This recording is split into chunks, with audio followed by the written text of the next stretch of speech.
Hi friends, welcome to my channel. Today என்ன பார்க்க போகிறோம் அப்படின்னா, அதுக்கு முன்னாடி this video sponsored by BuyMo T-Shop application. இது என்ன ஒரு one of the online shopping தான். இது ஆல்ரெடி நான் நிறைய வீடியோவில் உங்களுக்கு எக்ஸ்பிளைன் பண்ணியிருக்கேன். நீங்களும் அதில் பர்ச்சேஸ் பண்ணி பார்த்துட்டு இந்த ஆப்பில் கமெண்ட் பண்ணுங்கள், ப்ராடக்ட்ஸ்லாம் எப்படி இருந்துச்சு அப்படின்னு சொல்லிட்டு கமெண்ட்ஸ் பண்ணுங்கள். Okay friends, welcome to my channel. Today என்ன பார்க்க போகிறோம் அப்படின்னா, how to prepare in idli பொடி. கம்மியான இன்க்ரீடியன்ஸை வச்சு ஈஸியாக டக்குன்னு எப்படி நம்ம இட்லி பொடி மேக் பண்ணலான்ட்டு இந்த வீடியோவில் பார்க்கலாம் ஃப்ரெண்ட்ஸ்.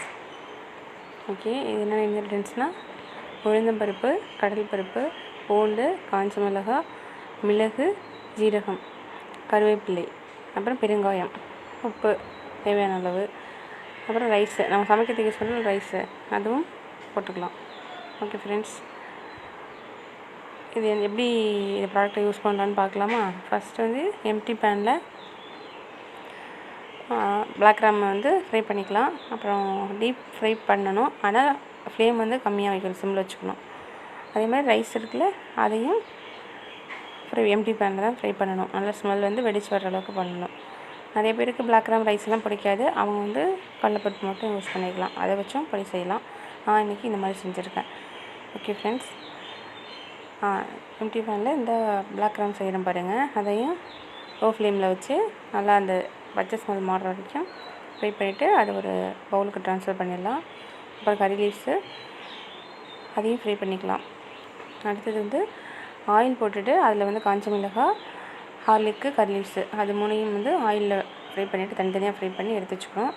அதுக்கப்புறம் நம்ம ஆல்ரெடி பண்ணியிருக்கல எம்டி பேனில் பிளாக் கிராம் ரைஸு அதெல்லாம் வந்து இந்த ஃப்ரை பண்ணப்போ இதெல்லாம் ஃப்ரை பண்ணல அந்த பேனில் போட்டு எல்லாத்தையும் ஒன்றா மிக்ஸ் பண்ணிவிட்டு அது கூட நமக்கு தேவையான அளவு உப்பையும் சால்ட்டையும் ஆட் பண்ணி நல்லா மிக்ஸ் பண்ணி வச்சுட்டு அடுப்பையும் ஆஃப் பண்ணி வச்சிடலாம். அப்புறம் நல்லா சூடு ஆறுனதுக்கப்புறம் கொஞ்சம் எப்படியும் ஒரு 20 to 25 minutes ஆகும் ஆடுறதுக்கு, அந்த ஹீட் போகிறதுக்கு. அதுக்கப்புறம் ஒரு மிக்ஸி ஜாரில் மாற்றிட்டு நம்ம கிரைண்ட் பண்ணி எடுத்து வச்சுக்கலாம்.